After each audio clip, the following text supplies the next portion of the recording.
Aujourd'hui, il existe de nombreuses façons de se faire peur. Nous l'avons vu dans le premier épisode sur les origines de la peur, que je vous invite à aller regarder si jamais en cliquant sur la petite fiche en haut de votre écran. L'horreur est présente au quotidien sous toutes les formes, presque comme s'il était impossible de lui échapper. Que ce soit volontaire ou non, en zappant à la télé, en traînant sur internet ou par l'intermédiaire d'un ami qui nous partagerait des médias, nous avons tous été exposés à l'horreur. C'est donc sans trop de doute que j'ose dire que vous avez déjà tous vu un film d'horreur ou une partie d'un film d'horreur. Mais pour autant, savez-vous qu'est-ce qu'un film d'horreur ?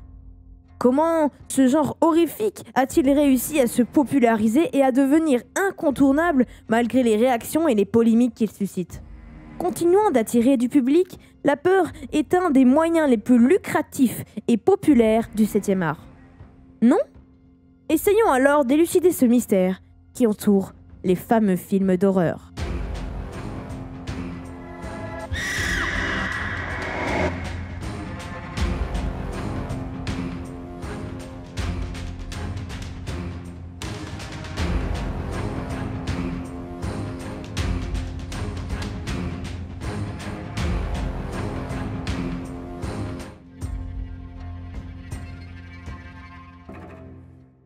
Ah, les films d'horreur. Grande passion pour certains, grand supplice pour d'autres. C'est un genre cinématographique qui a de nombreuses fois été controversé dans son histoire. Il a pour objectif de créer un sentiment de peur, de répulsion ou d'angoisse au spectateur. Le film d'horreur est un genre cinématographique qui a un seul et unique but bien précis : faire peur à son spectateur. Autrement dit, c'est l'art de faire peur. Il ne se prive pas de jouer avec les peurs primitives, à entremêler l'horreur visuelle et psychologique, sans oublier les peurs communes et surnaturelles. Rien ne sera épargné au spectateur. C'est un cinéma qui cherche à choquer, en suscitant des émotions fortes et contradictoires. Pour ce faire, il utilise divers procédés. Maquillage, masques, prothèses, effets spéciaux, musique et bruitage, et bien sûr, jeux de montage et de rythme. Sa particularité est de jouer avec les attentes du spectateur afin de le prendre au dépourvu. Depuis sa création, le cinéma d'horreur puise son inspiration dans les nombreuses œuvres qui ont déjà été produites. Livres, peintures, musique, théâtre et même architecture, tous ont été utilisés ou détournés pour nous effrayer. Il est difficile de dater précisément la naissance de l'horreur au cinéma. Avec l'apparition du cinéma muet, il n'a pas fallu longtemps pour que le genre horrifique fasse ses premières apparitions. Il est même évoqué que le tout premier film de l'histoire du cinéma aurait en fait été un film d'horreur. Il s'agit du court-métrage « Entrée d'un train en gare de la Ciotat » des Frères Lumière, dans lequel un train arrive et fonce droit devant les spectateurs, ce qui a provoqué une panique généralisée et donc un effet de peur collectif. Dans les années 1890, Georges Méliès est l'un des précurseurs du genre avec ses films Le Manoir du Diable en 1896 et La Taverne maudite en 1898. Il est également à l'origine des premiers procédés techniques encore utilisés aujourd'hui. Mais c'est surtout dans les années 1920 que l'engouement pour le genre s'est créé grâce au cinéma expressionniste de Robert Vane, avec le cabinet du docteur Caligari, et Friedrich Wilhelm Murnau, avec le fameux Nosferatu.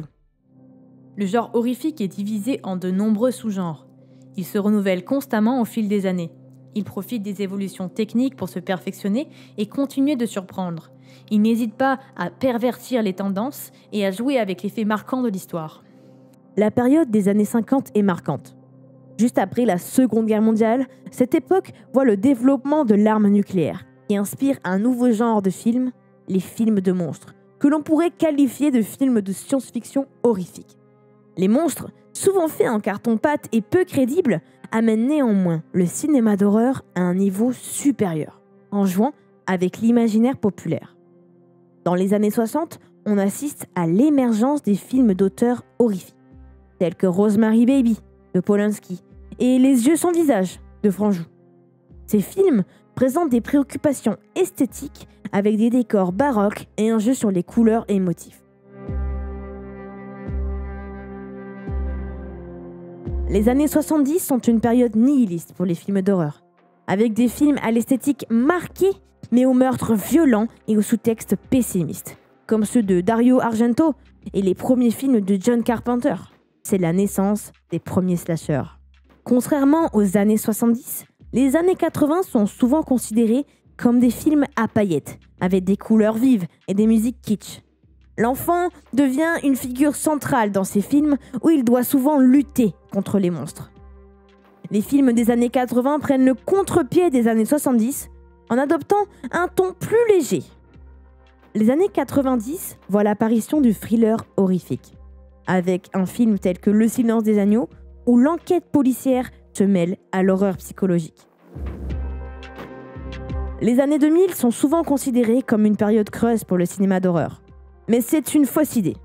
Cette période a été très féconde, avec des films comme Martyr, À l'intérieur et Frontières en France, et de nombreux films asiatiques, comme The Grudge par exemple. Mais également l'apparition des films de torture, avec la saga des Saw. Dans les années 2010, l'horreur devient sociale et philosophique, avec ce que l'on appelle l'elevated horror. Les films cherchent à dessiner les dimensions eschatologiques et collectives de la peur humaine, et à proposer une réflexion philosophique, comme dans les films de Jordan Peele, Us et Get Out, ou dans Midsommar et Hérédité. L'objectif n'est plus seulement de divertir, mais aussi de faire réfléchir. Aujourd'hui, les réalisateurs du genre horrifique sont capables de rendre n'importe quel sujet effrayant. Pour autant, on remarque la création de codes propres au genre. Ils permettent de rendre les films d'horreur reconnaissables en un regard. Ils sont aussi des valeurs sûres et une attente pour le spectateur. Dans le cinéma d'horreur, il y a une multitude de codes qui permettent de reconnaître un film d'horreur à des kilomètres. Ces codes aident également à différencier les différents types de films d'horreur. Tout d'abord, il y a souvent un antagoniste. L'inconnu louche, qui est un tueur à l'arme blanche, notamment dans les slashers. Ensuite, il y a des effets comiques qui sont répétés, comme la voiture qui tombe en panne, la fille qui tombe en courant, le manque de réseau, le groupe qui se sépare ou les appareils électroménagers qui s'allument tout seuls et la lumière qui grésille dans les films de maisons hantées. Ces effets sont utilisés pour faire sursauter le spectateur, pour lui faire une fausse peur, un jumpscare. Il y a aussi le message en sang sur le miroir dans la salle de bain. Tiens d'ailleurs, la douche, le bain est un code qui implique une scène de violence dans un lieu intime et vulnérable, ou tout comme la créature sous le lit dans notre chambre. Sans oublier le rituel, l'invocation par les protagonistes ou l'antagoniste, qui permet au mal d'entrer dans son monde. En parlant de monde, cela concerne également celui des cauchemars et des rêves, qui peut être prémonitoire ou bien renfermer un démon. Ces codes ont un but précis. Créer une rhétorique dans le film d'horreur et établir certaines attentes chez le spectateur. Ce qui est intéressant, c'est que les réalisateurs vont souvent déjouer ou détourner ces codes pour jouer avec les attentes du spectateur. Comme dans toute histoire, il y a une morale. La violence dans un film d'horreur est rarement gratuite. C'est une façon plus crue, plus dure et plus forte d'exprimer son idée. La violence sert le propos du film, elle secoue le spectateur, cherche à le faire réagir sur le sujet abordé. La censure joue un rôle important dans l'histoire du genre horrifique. Le film d'horreur, cherchant à repousser les limites du spectateur, a forcément été amené à choquer son public. Il aborde et met en image des sujets tabous. Violence, sujets controversés, atteintes aux personnes et animaux, phénomènes psychologiques, sujets de société ou d'actualité, tant d'éléments qui font polémique.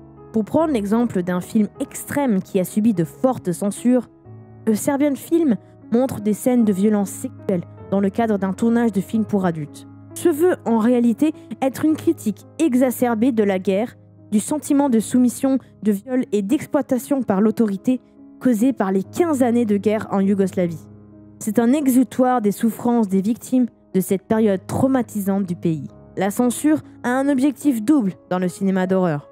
D'une part, elle vise à préserver les bonnes mœurs, et d'autre part, à protéger le public, surtout jeune, des images jugées traumatisantes. Cependant, il existe un effet pervers. En censurant un film ou en le rendant moins accessible, cela attire la curiosité du public, le poussant à vouloir voir ces images interdites. En effet, en France, la classification par âge met en garde le public quant à la violence du film. Pour les réalisateurs, la classification plus 18 représente un manque à gagner plus ou moins conséquent en fonction de la taille de la production. Cela pousse les producteurs à pratiquer l'autocensure de leurs films avant même d'être présentés. Au contraire, le plus 18 peut s'avérer être un gage de qualité pour d'autres, la classification servant de preuve aux spectateurs. Chaque spectateur est sensible à des choses qui lui sont propres, liées à son vécu. La peur fonctionne de pair avec l'inconnu. Le hors-champ laisse un libre cours à l'imagination du spectateur qui inventera une créature qui le terrifie. Surprendre le spectateur, instaurer quelque chose mais en montrer une autre, de même que la rupture de ton, ces deux procédés empêchent le spectateur de se préparer, il subit l'action tel un choc. Il s'agit aussi d'ambiance et d'atmosphère posée par des images, des musiques ou des sons. Il est aussi question d'empathie avec le personnage. Si le spectateur s'identifie à un personnage dans une situation terrifiante, il se mettra à sa place et aura peur avec lui. Aussi, il existe autant de façons de faire peur qu'il existe de films d'horreur. Mais alors, pourquoi aime-t-on avoir peur ? Il y a une partie physiologique. Le corps répond à la peur. Avoir peur nous fait grandir. Un film d'horreur nous met face à nos démons et nous apprend à les affronter. D'une certaine façon, c'est se mettre à l'épreuve. À la fin du film, on est plus fort. Alfred Hitchcock disait que c'était une façon de se préparer à la mort. Stephen King, quant à lui, remonte notre attrait au sujet de la peur à l'enfance.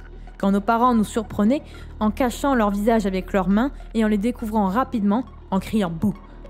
L'enfant pleure, puis rit.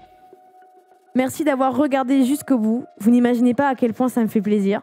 Si vous voulez me soutenir, si la vidéo vous a plu, n'hésitez pas à vous abonner à la chaîne, à mettre un petit like à la vidéo, à commenter si vous avez appris quelque chose, peut-être vos films préférés, et puis à partager à vos amis, ça me ferait extrêmement plaisir.